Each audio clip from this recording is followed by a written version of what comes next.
Oh, hey, what's going on, Archons? Welcome to KeyThoughts, my weekly vlog on my KeyForge musings. This week is kind of a roundup, just following up on some of the things that have occurred in this past week, mainly my AOA adaptive tournament, and some things that I learned from that experience, which I have found very invaluable, not just in terms of getting to know more people in the community, but also in terms of KeyForge gameplay and being filmed that way. I haven't done some in a while because I have not been doing Crucible and Cognac for a minute, which maybe I should do again. And yeah, I wanted to talk about that this week. But before we dive into that any further, I'm going to talk about the card of the week. And this week, this card I find is super cool, and I'm glad that it existed in Mass Mutations. And the card is... That's right, folks. Redacted. Such a great card. One of my favorite key cheats in the game. And it states, if you're not aware, after you choose Logos as your active house, put one ember from the common supply on Redacted. When there are four or more on Redacted, four more embers, on Redacted, destroy it and forge a key at no cost. This is, if you don't have artifact control, essentially a way you win the game without your opponent being able to respond. I've been in situations where you literally forge your second key and you call Logos and you win, which is kind of wild. But it also is a great way to close out a game. If you have a strong Logos house and you can keep going to it, it can really be an issue for your opponent to deal with. One of the main reasons why I think artifact control has become synonymous with a top tier deck. That being said, though, it is a rare, so you do not see it as frequently as some of the other key cheats.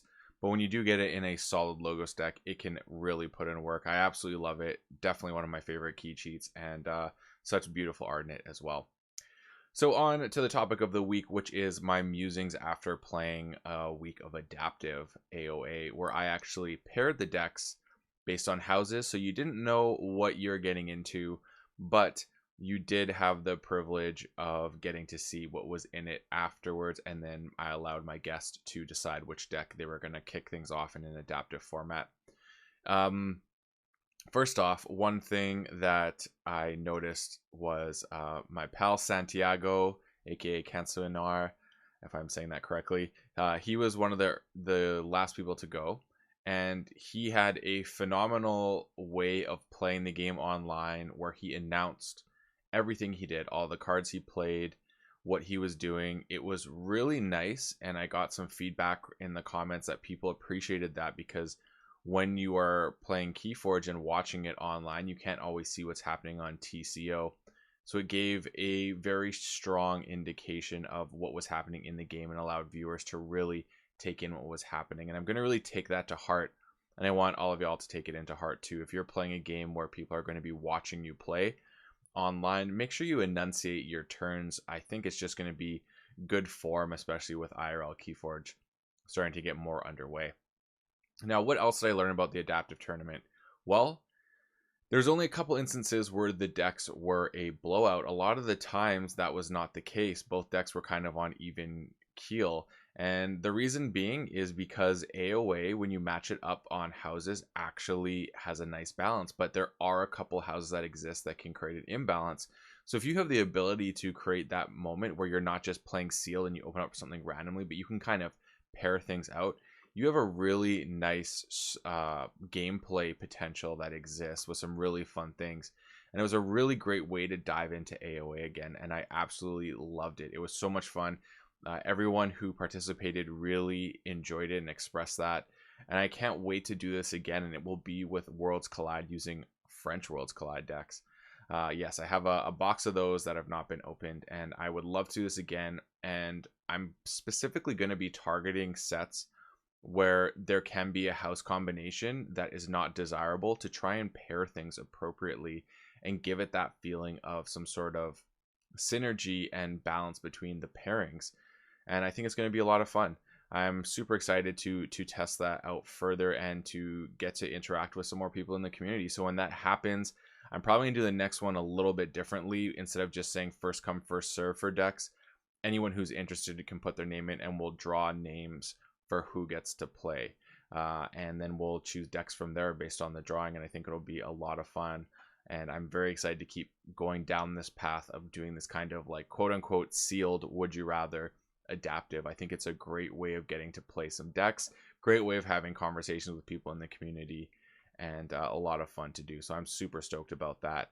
What else has been going on this week? Oh yes, this past week played in the Team USA versus Team Canada event on TCO. It was organized through Archon's Corner. Shout out to Cloggins, who really did an outstanding job putting this all together and did not play.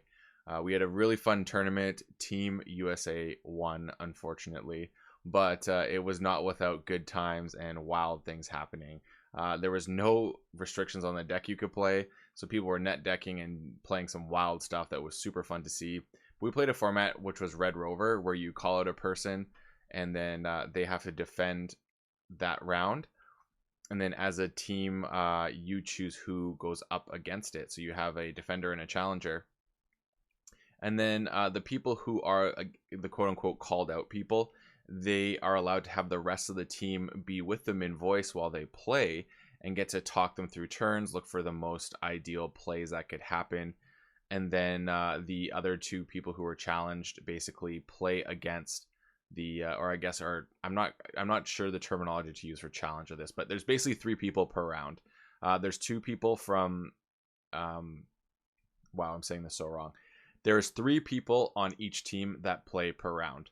There is a person who is like the main event on each team, and that is who gets the rest of the players not participating in gameplay to be a part of that.